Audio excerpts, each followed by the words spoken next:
बहुत समय पहले की बात है। एक छोटे से गांव के एक कोने में सुमित्रा नाम की एक महिला रहती थी। उसकी उम्र लगभग 30 वर्ष थी और जीवन के संघर्षों ने उसे अंदर से कमजोर बना दिया था। विवाह के कुछ ही महीनों बाद उसके पति का देहांत हो गया था। ससुराल वाले पहले ही एक गंभीर बीमारी के कारण इस दुनिया से जा चुके थे। अब वह अपने घर में अकेली रह गई थी। गांव में सुमित्रा की स्थिति बेहद कठिन थी। गरीबी और लाचारी के कारण उसे खेतों में मजदूरी करनी पड़ती या दूसरों के घरों में छोटे मोटे काम कर अपने दिन गुजारने पड़ते। लेकिन गांव के कुछ पुरुष उसकी मजबूरी और अकेलेपन का फायदा उठाने की कोशिश करते थे। जब भी वह अपने काम के सिलसिले में घर से बाहर निकलती वे उस पर फप्तियां कसते और भद्दे भद्दे टिप्पणियां करते। सुमित्रा मजबूरी में यह सब चुपचाप सहन करती रहती। सुमित्रा के दिल में भी भावनाएं और इच्छाएं थी। रात को वह अपने पति के साथ बिताए गए मधुर पलों को याद करती। अकेलेपन का दर्द और मन की अधूरी इच्छाएं उसे भीतर तक परेशान कर देती थी। वह अक्सर सोचती थी कि काश उसके जीवन में कोई ऐसा साथी होता जो उसकी भावनाओं को समझे और उसकी इच्छाओं को पूरा करे।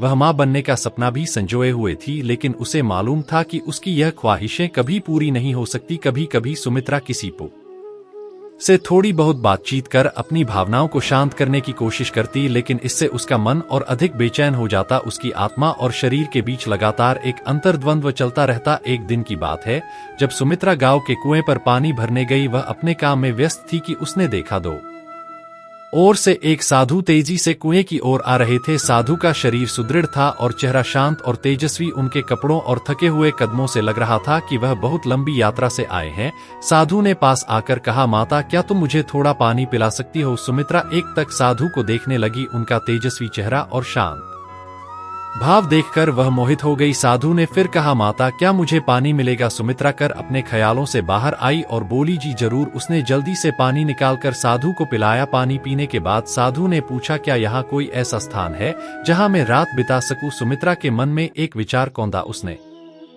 झूठ बोलते हुए कहा, यहाँ कोई आश्रम नहीं है, लेकिन आप चाहे तो मेरे घर पर ठहर सकते हैं। साधु ने विनम्रता से कहा, आपकी कृपा होगी। सुमित्रा ने उन्हें अपने घर बुला लिया, लेकिन उसने यह नहीं बताया कि वह घर में अकेली रहती है। सुमित्रा ने साधु को लेकर अपने घर पहुंची, लेकिन उसके मन में उथल पुथल मची हुई थी। उसने साधु से कहा, आप यहाँ चारपाई पर आराम करें, मैं आपके लिए बिस्तर तैयार करती हूँ। साधु ने विनम्रता से कहा, आपका बहुत धन्यवाद माता, आपका यह आतिथ्य मेरे लिए बहुत बड़ा उपकार है। सुमित्रा ने जल्दी जल्दी बिस्तर तैयार किया और कहा, आप कुछ समय आराम करें, मैं आपके लिए भोजन बनाती है। आपने लंबी यात्रा की है, भूख लगी होगी। साधु मुस्कुराए और बोले, आपका यह सेवा भाव प्रशंसनीय है। सुमित्रा रसोई में चली गई। चूल्हे में आग जलाते हुए उसके मन में विचारों का भवन उठने लगा। वह खुद को समझाने की कोशिश कर रही थी कि वह साधु से इतने प्रभावित क्यों हो रही। उसने जल्दी जल्दी न बनाया और साधु के पास लेकर आई। साधु ने भोजन ग्रहण करते हुए पूछा, माता, क्या आप यहाँ अकेली रहती हैं? सुमित्रा ने गहरी सांस ली और कहा, हाँ, मैं अकेली रहती। मेरे पति की मृत्यु के बाद मेरा जीवन बहुत कठिन हो गया है। मैं दूसरों के घर काम करके और खेतों में मजदूरी करके अपना गुजारा करती हूँ, लेकिन यह अकेलापन, यह सहन करना बहुत कठिन होता है। साधु ने उसके शब्दों को ध्यान से सुना और बोले, जीवन में दुख और सुख दोनों आते हैं, यह विधि का विधान है। मृत्यु एक अटल सत्य है, इसे कोई बदल नहीं सकते, लेकिन इसका यह मतलब नहीं कि हम जीवन में हार मान ले। साधु की बातों ने सुमित्रा के दिल को थोड़ी शांति दी। उसने धीरे से कहा, आप ठीक कहते हैं।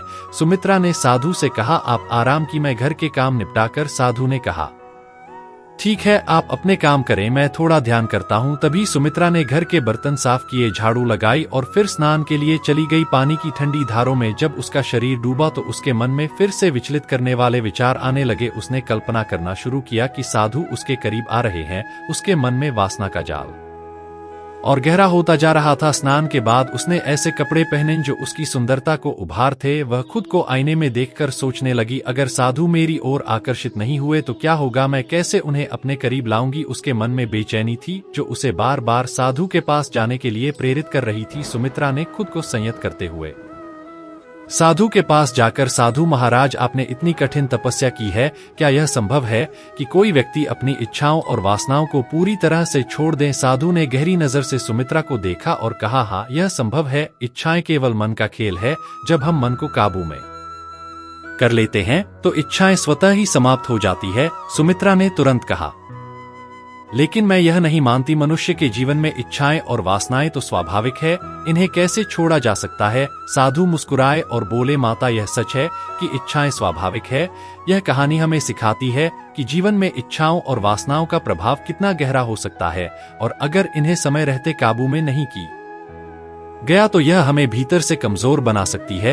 इस कथानक में सुमित्रा का संघर्ष उसकी इच्छाओं और आत्मा की शुद्धता के बीच चलता है, जो हमें सोचने पर मजबूर करता है कि असली सुख और शांति कहाँ मिलती है। सुमित्रा ने असहज होकर कहा, आपकी बातें मेरी समझ में नहीं आती। मैं यह नहीं मानती कि कोई व्यक्ति वास ना से पूरी तरह मुक्त हो सकता है, यह तो जीवन का हिस्सा है। साधु ने गंभीर स्वर में उत्तर दिया, माता तुम्हारे मन में क्या चल रहा है यह मैं भली भांति जानता हूँ। जब तुमने मुझे कोई पर पानी पिलाया तभी मैंने तुम्हारी आंखों में वह भाव देख लिया था। तुमने मुझे अपने घर बुलाया क्योंकि तुम्हारे मन में मेरे प्रति एक विशेष आकर्षण जागीर हुआ। यह सुनकर सुमित्रा के चेहरे का रंग उड़ गया। उसने घबराकर कहा, नहीं नहीं, ऐसा कुछ नहीं है, आप गलत समझ रहे हैं, मैं तो बस आपकी सेवा करना चाहती थी। साधु ने शांत स्वर में कहा, माता सच को छिपाने से वह बदलता नहीं है। तुम्हारी आंखों की भाषा और मन की बेचैनी सब कुछ स्पष्ट कह देती है। तुम चाहे थी कि मैं तुम्हारी इच्छाओं को शांत करो, लेकिन यह जान लो कि इस प्यास को शांत करना असंभव है।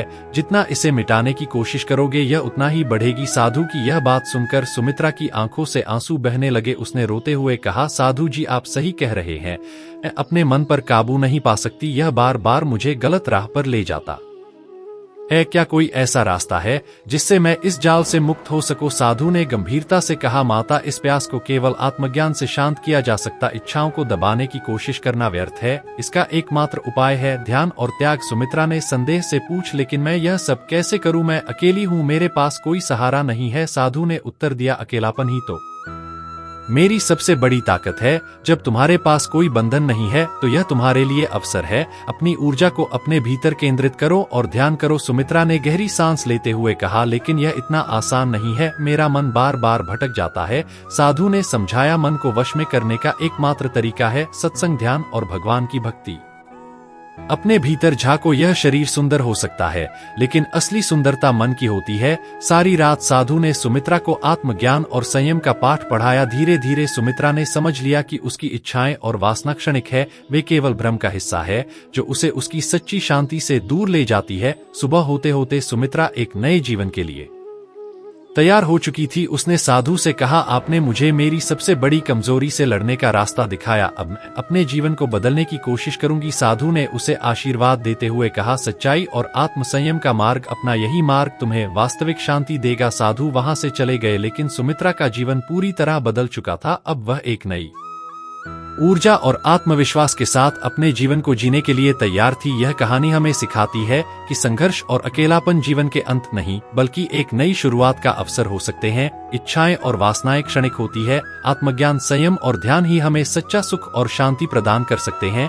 जीवन में बाहरी सुखों के पीछे भागने के बजाय आत्मा की गहराई में झांकने की आवश्यकता है। यदि इस कहानी ने आपको प्रेरित किया हो तो इसे दूसरों के साथ साझा करें। अपने विचारों को कमेंट में लिखें और हमें बताएं कि आपने इस कहानी से क्या सीखा। ऐसी और प्रेरणादायक कहानियों के लिए जुड़े रहें। आपके समर्थन से हमें और बेहतर कहानियां लिखने की